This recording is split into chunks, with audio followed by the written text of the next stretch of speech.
think you kind of inherited this event, something they've done for a while. How did you kind of plan this and get it into your own workout?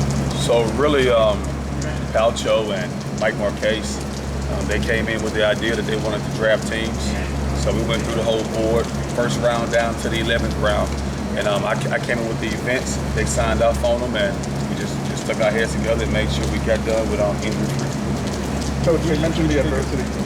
What you think of what they were able to do and get some work in as well? I think creativity-wise, they came in with a smile. They had on different gear jerseys and swim trunks. I mean, you got a chance to see some character come out of some guys you've never seen before. So team bonding was good.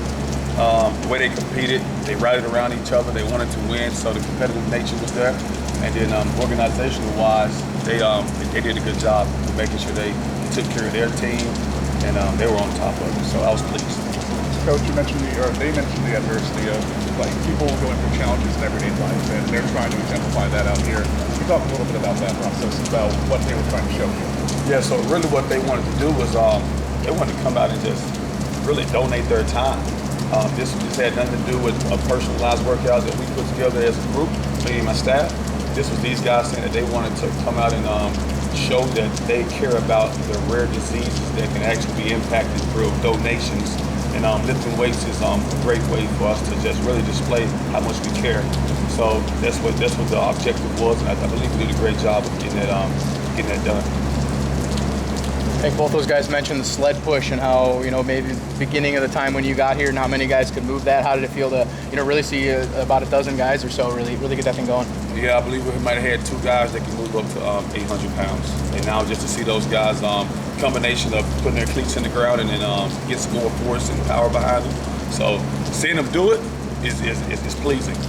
They're going to have a chance to do it again. So they embrace the heavy Prowler work, which just showed how they've been progressing throughout from January to today. Seeing Josh Kreutz do that as well as a freshman, how impressive is that he's already coming in with that much strength kind of built up? So Josh Kreutz and also Zach Barliff, both of those guys, I believe Barliff did it as we walked away, but both of those guys, they come in and they hunt to get great. They grind, they embrace the wake up at 5 a.m. and get started at 6 a.m. They embraced the everyday life of being a college football player, so it was no surprise that those 2 guys were able to move this sled. And how much did that weigh? 889 pounds. I think you've had 6-7 months now with the guys. What do you think you're confident? So right now, we've got our competitive edge. They've got a great sense of what we need as far as our culture. So they're grinding. They have the mindset of making sure we're tough, smart, and dependable. Not only that, but we're faster. We have more explosive power vertically, horizontally, and laterally. Our deceleration has, so the whole aspect of becoming a great athlete, we're starting to build towards that. And being able to overcome adversity through our team runs, our team lifts, our offense, defense lifts, they're now starting to attack those moments where at one point in time we would crumble. So now we're starting to get to where we can overcome adversity and stick together without letting anything separate us. How do you put that together? A combination of things. I could be more specific, but we get very creative on being able to have those guys compete to win the day, compete to win the week, compete to win this certain event. Whether we start the lift with it or we end the lift with it, we're going to give them a chance to overcome, hey, we're down. This has to happen to win. Or, hey, we're up. We can't let them come back. So we can't make mistakes. Just using what we do in the football, what we do with game day scenarios, transferring it to what we do in the weight room. I think they're starting to really hone in and embrace it now. Bret Bielema preaches the family aspect. Do you think that having an event like this, having all the guys come together, exemplifies that and brings you guys even closer together? Yes. A freshman walking the door knowing that Chase Brown drafted him to be on his team in the first round.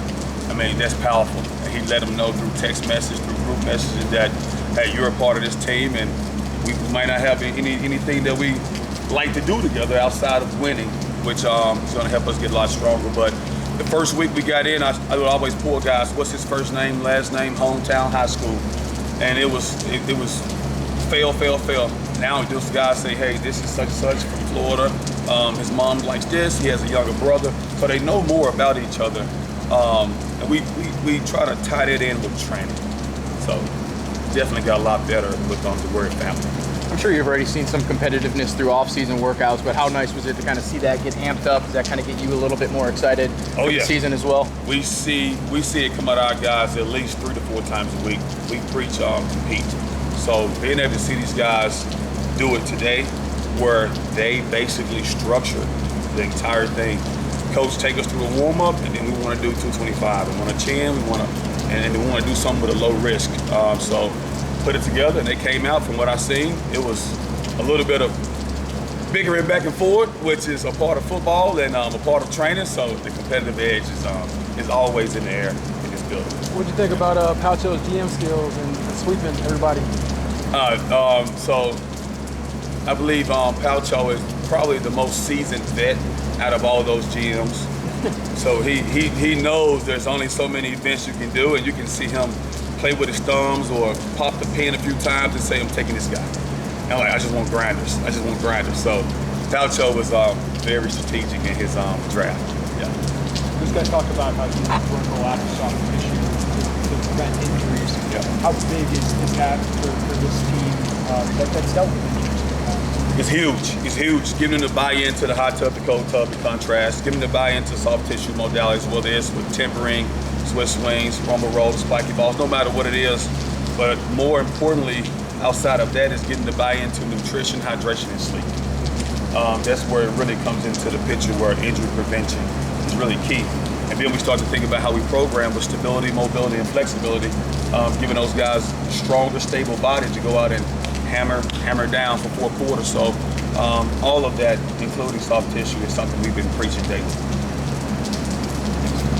Let's go. Who's Chase's pick?